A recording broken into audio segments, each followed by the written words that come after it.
This week we're going to see if we can rescue this beautiful walnut platter.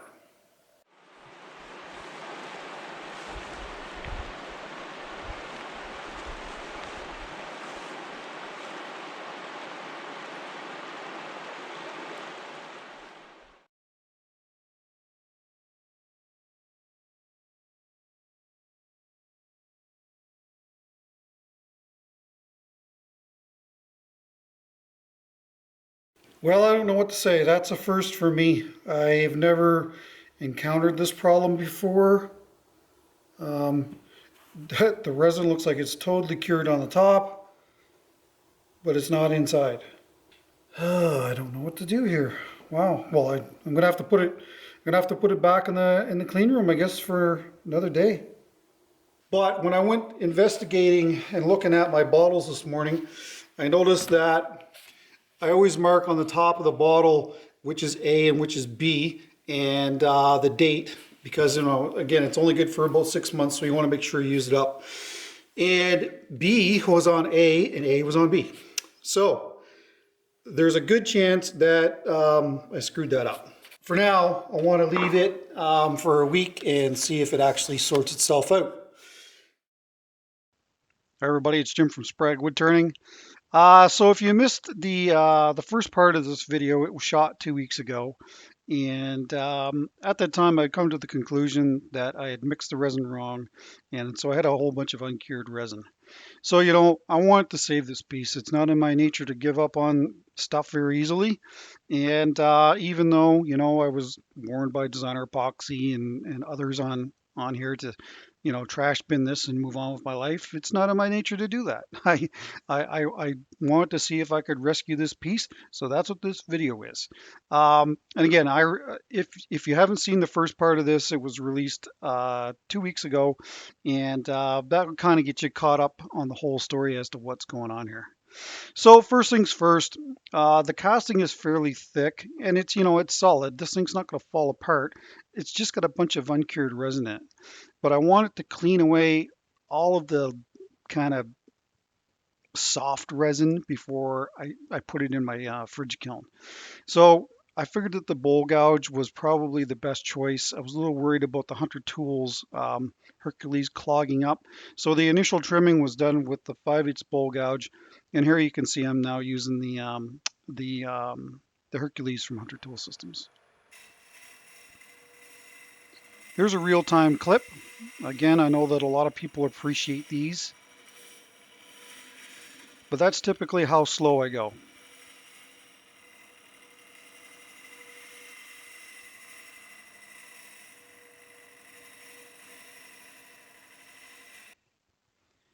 This was a particularly messy endeavor. Usually when you turn resin, for those who haven't, I do find that it creates a lot of static and it tends to stick to everything. That wasn't the case with this stuff. It was sticking to me, but it was the uncured resin that was sticking to virtually everything I had on, including all over the lathe. So it was pretty messy. But you know, at this point I'm saying, okay, like I'm really confident I'm going to be able to save this piece, and it's a beautiful piece of walnut, so why not give it a shot anyway. So I think I originally take this down to about 3/4 of an inch. I figured that, you know, there would be enough room there for some profiling afterwards. And again, I'm trying to get rid of as much of that uncured resin as I can prior to it going into the kiln.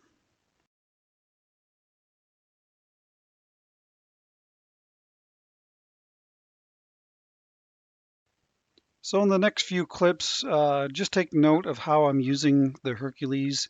It's I virtually use it the same as I do a gouge, except for being straight onto the work, which you typically don't do with a gouge. But with the Hercules, you can see that that's kind of like a 45-degree angle push cut, which would be the same thing for a gouge. Pull cuts are the same thing going the other way. It's actually very easy. It's an easy tool to learn if you're familiar with the gouge. And this cut right here is what I'm referring to. You typically won't ever do a cut like this with a gouge, but with scraping tools, which this is, you certainly will. And it's actually very easy. Just I'm not using my index finger here, but usually I'd have my index finger up against the tool rest, and that's limiting how deep it will go in. You're limited by the shoulder on the tool anyway. But there's my index finger there now. So it's actually very easy to use, and it doesn't take a lot of effort to use either when it's in this configuration. So I used the gouge as long as I could, but as soon as we got down into the casting further where the resin had cured, it was taking the edge off the tool. So, that's where these carbide tools have the advantage over high-speed steel. High-speed steel will never compete with carbide as far as cutting back resin combos.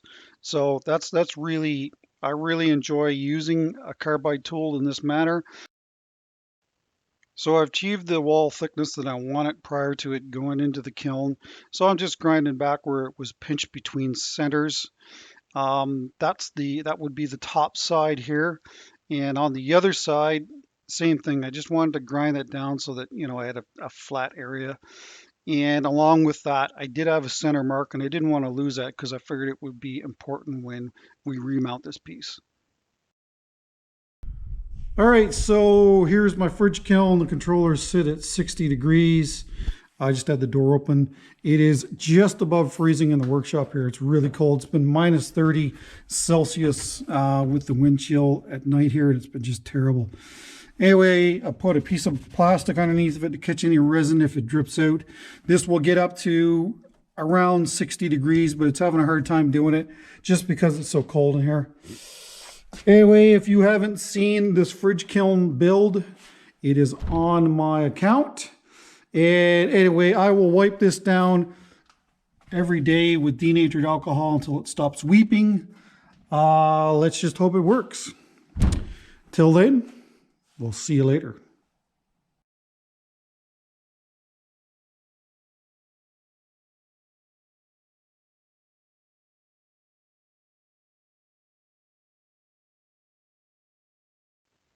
So in the next few clips, you're going to see how I clean this piece. Of course, that's denatured alcohol. And I've got kind of the days listed as we go on. And you can see that, essentially less and less and less of the resin is present when I pull it out of the fridge kiln. So that was day one. Here's day three, doing a little bit of cleaning there as well.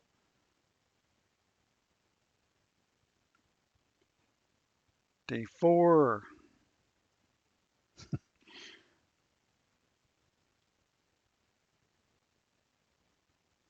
there's what day five looked like. And I mean, that was way, way less resin than the first day that I put it in the kiln. So, I'm saying to myself, all right, this is working. We'll keep going with it. Day 10, still quite a bit coming out, but not as much.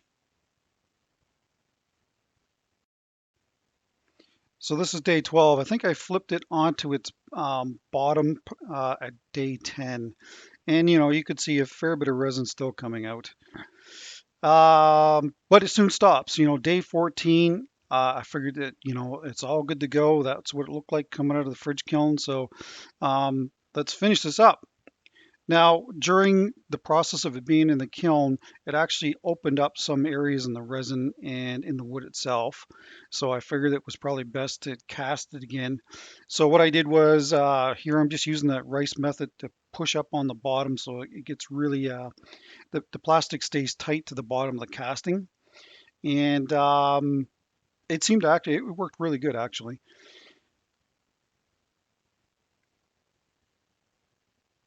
So I figured the Pro Series would be a good choice for this as I was really getting short on time here. And I think about 800 milliliters is what it ended up being for this pour here. And I used the lemon glitter just like I did in the beginning to fill in any of those cracks, and hopefully everything would look really natural, just the way it was when I originally did the casting. And again, scraping those sidewalls, so important to get that resin mixed up properly. so you're not dealing with what I'm dealing with right now. Here you'll see me lift the casting, and that's just I wanted to make sure that there was a lot of resin underneath the piece prior to it going in the pressure pot. All right, so here we are in the pressure pot. I don't really care if this plastic lays on top of this. It's going to be all turned away anyway. So, of course, the hope is that we're going to see resin basically on the top of this when we open it tomorrow. And hopefully it combines with the other resin and we're all good to go. But I guess we'll find out tomorrow. Till then, see you then. All right, let's see what we got. It's been 24 hours.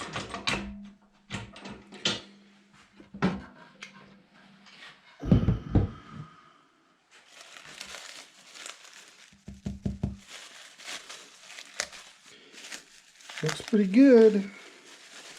All right, let's get it out.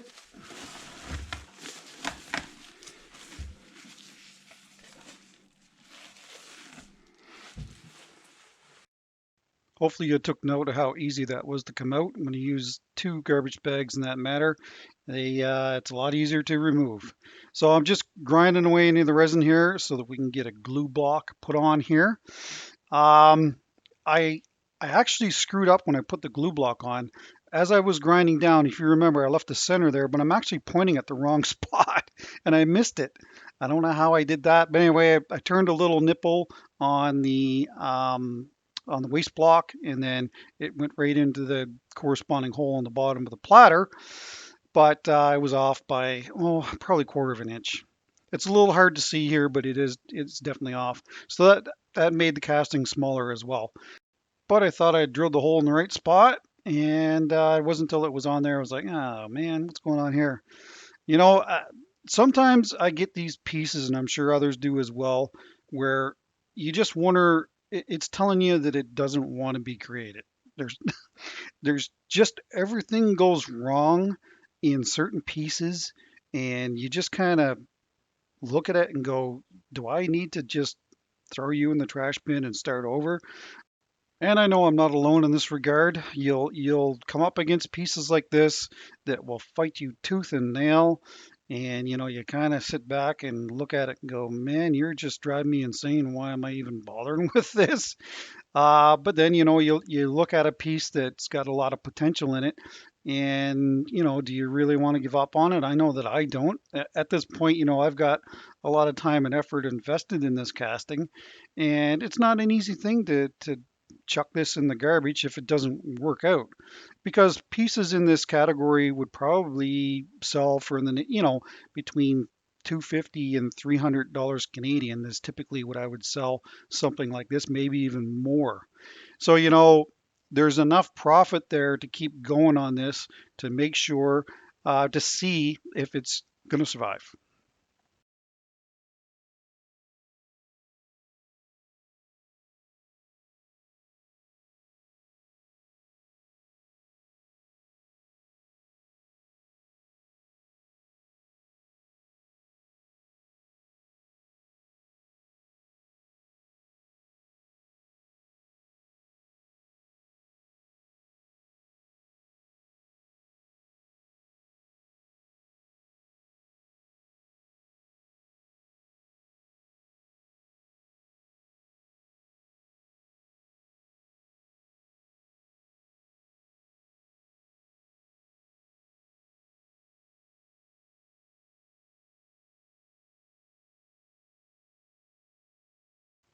So at this point, I'm really just thinning out this piece. I'm putting a profile out by the outer rim. It's going to be like a stepped platter if you follow me. Yeah, and I'm just getting rid of the bulk. The resin doesn't appear to be sticky anymore, and I'm pretty sure that I've got this licked. So it looks like it's going to survive, and I'm really happy about that. And so anyway, you're just going to see a bunch of clips coming up here with me thinning this platter out, and then I'll talk to you here in a little bit.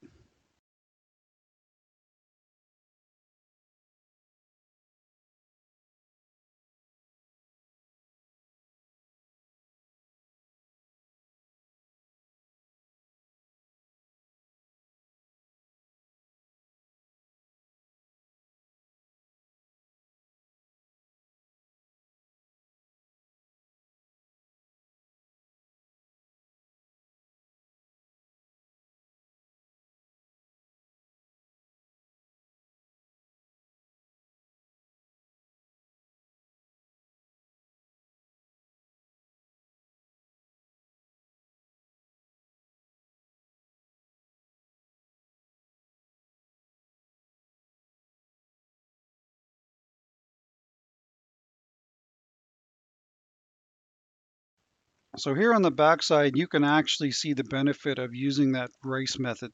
It pushed that plastic up tight against the bottom of the casting, and there wasn't a lot of resin lost on the very bottom of this casting. Since the casting was slightly dished on the top, that's why a lot of the resin sat on there, when I did the second pour on it. So, I'm really liking that method, and I'm going to try and use it more often in some of these oddball pieces like this. But anyway, if you use two bags, I find it gives you a lot more insurance that if one leaks, then the other one won't leak, and then you won't get the rice saturated with resin and lose the resin. That's probably the more important thing.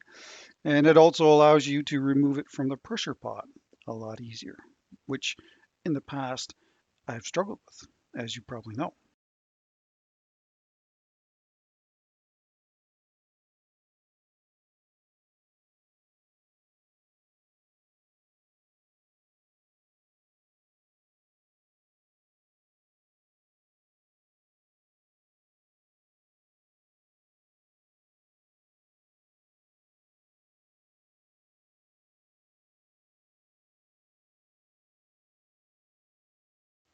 I will also say that the color variations within the casting now seem to be um, more uniform.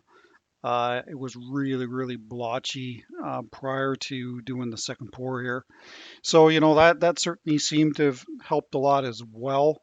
So anyway, I'm just continuing to thin this out. I want a wide base on the very bottom of this so that it doesn't rock when it's sitting on the table.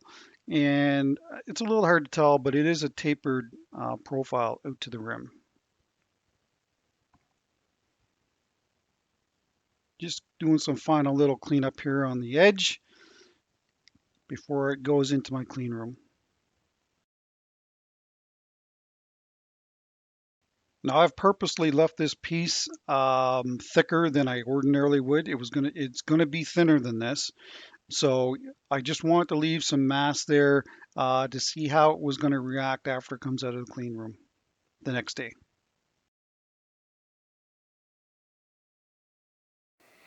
All right, well, I come out to the shop this morning and this is what I found. This was sitting in my clean room where it's about 23 degrees and lots of uncured resin. So after trimming it back, I must have just exposed a lot of uncured raw resin within the piece, and it just started to weep out in the heat. So when I first posted the original video on this, there was a number of people that said, you can save it, and then there was a number of people that said, throw it in the trash. It's garbage, start over, kind of cut your losses and move on. But I wanted to try it. I wanted to see if I was able to save this piece, and it's just in my nature. So, I had to give it a shot. Now I would love to give this a fitting send-off, but we live in the town here and they frown upon shooting shotguns off in town. So let's see if we can come up with something to give this a suitable send-off.